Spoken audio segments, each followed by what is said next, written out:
Hey guys, it's Jason the X for SCNS Live and Cinelinks.com, and I got a little short video of some of the wonderful Easter eggs that I saw in Luke Cage. Now, I love the series Luke Cage. It's a great character. The stories are so well done. The characters are awesome. We needed a show like this, and I'm glad we got it. And also, it continues that Marvel and Netflix dominance that we're seeing. But anyway, just some of the few Easter eggs I saw. One, and we knew this before, the Gangstar titles being used for episode titles, that was a great little bit. As far as Luke, I mean, we got to see a little Power Man reference from Pops. If you didn't know, that is Luke Cage's old moniker he used to go by, so it was good to see that. The yellow and black hoodies are also a throwback to the yellow and black colors that he would wear, and the constant for hire references in this. That was one thing I really liked, and I was just waiting for him to finally just accept it. Become a hero for hire, dude.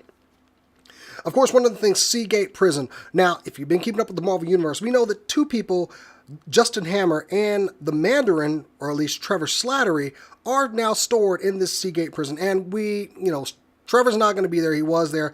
I don't know about Justin Hammer, but we definitely saw some influence from him throughout the series with a lot of Hammer tech in the guns and Diamondback's suit that he had in the series. So maybe with him being out of the picture, we're seeing a lot of his technology just all over the place. I like this. It kind of presents more of a danger to the heroes out there. Of course, there's multiple references to the incident and even, calling Luke Cage the Black Captain America. I like that. It just helps connect these universes a little bit better. Fisk is mentioned throughout this and his fall, and I like that.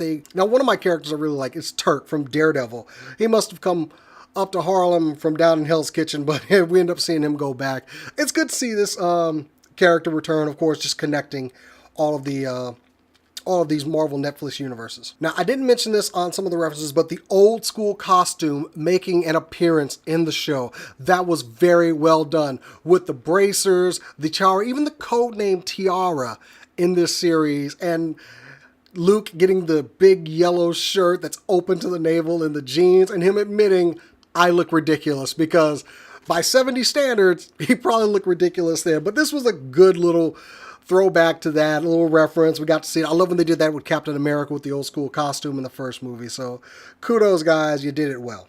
Also want to point out the character Dapper Dan, that is an actual person, a famous tailor in Harlem. Go look up his stuff, guys. This man's been doing legendary work. I love that he got added to the season. That's almost part of Harlem's history. Of course, we got to hear Trish Walker on her radio program talking about Luke Cage again, and I like that. I find it hard that Trish wouldn't know about Luke, considering her relationship to Jessica, so this is a good little nod to that series as well. And making her almost Stan Lee appearances in all of these series, we got to see Rosario Dawson return as Claire, or the Night Nurse, as we do see them actually refer to her. Granted, it was just a thug in the club, but we got to hear Thug in the Club. We got to hear her referred to as Night Nurse, and I like that she's connecting all these series. I'd certainly hope we're going to see her in Defenders as well. Now, one of the main characters like Misty Knight. Misty was fantastically represented by Simone Missick. There were references to her maybe. I thought she was going to lose something and gain an upgrade. If you know anything about Misty Knight, you know that she has a robotic right arm. And I thought that was going to come into play in this series. I mean, we do have the technology. We've got Bucky, we've got Iron Man. Maybe somebody donates a new arm for her. I kind of wanted to see her get maimed. I know that sounds horrible, but Misty's such a badass with the cybernetic arm. And I like the little teasing of that. I thought it was going to happen, but maybe it'll happen somewhere in Defenders where we know she will be appearing. Other references, Claire, of course, referenced Daredevil when she knew of a lawyer that could probably help out. We saw references to the Punisher, of course, Jessica Jones, and even a Stan Lee cameo is thrown in there into episode 12. If you weren't watching closely, Stan Lee does make appearances in these episodes, but usually it's a picture on a wall, and you see Stan on if you see a crime, report it. So yeah, keep up with that. Now, one thing we did see was we saw Claire taking a little pull tab off the flyer for Colleen Wing.